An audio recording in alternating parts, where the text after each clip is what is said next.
Lorne Trumley had called dispatch to report a dead moose on his ranch. Since it was 2 weeks after the close of moose hunting season in the Bighorn Mountains of Wyoming, Joe Pickett had responded.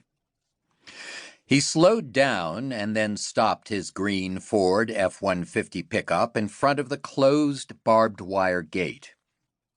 Engine running, he limped out and approached it, all the while keeping his eye on several black Angus cattle who had poked their heads out of a 7-foot stand of willows to stare dumbly at him. Even though he was moving slower than usual, Joe was able to open the gate, drive through, and close it again before the spark of a bovine thought, "We can run out on the road," slowly worked its way through the cows' brains. By the time they'd realize their escape was possible, it would be too late. He grunted as he dropped the iron loop over the top of the gatepost and levered it closed.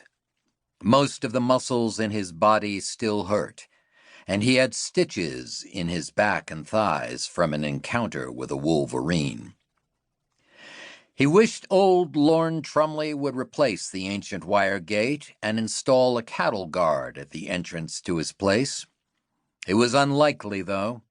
Lorne was in his 80s, and like a lot of long-time local ranchers, he only fixed things for good after they'd been repaired so many times there was nothing left of them.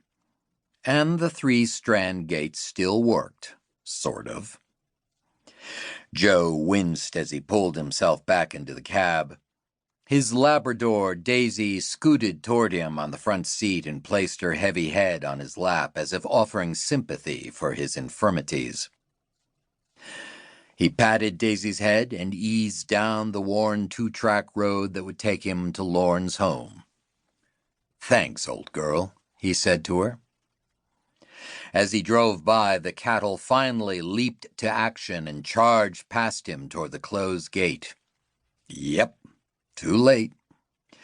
Lorne Trumley's crazy Z-Bar Ranch was a 4th-generation holding, spread over lush, unique landscape 6 miles west of the town of Winchester.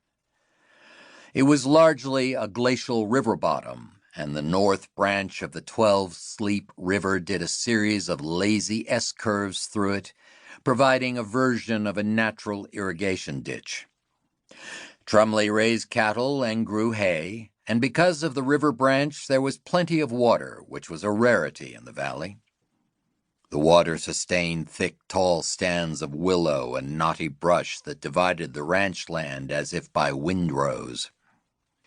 It was a geothermal area as well, with warm water seeps and heated quicksand that steamed in the winter.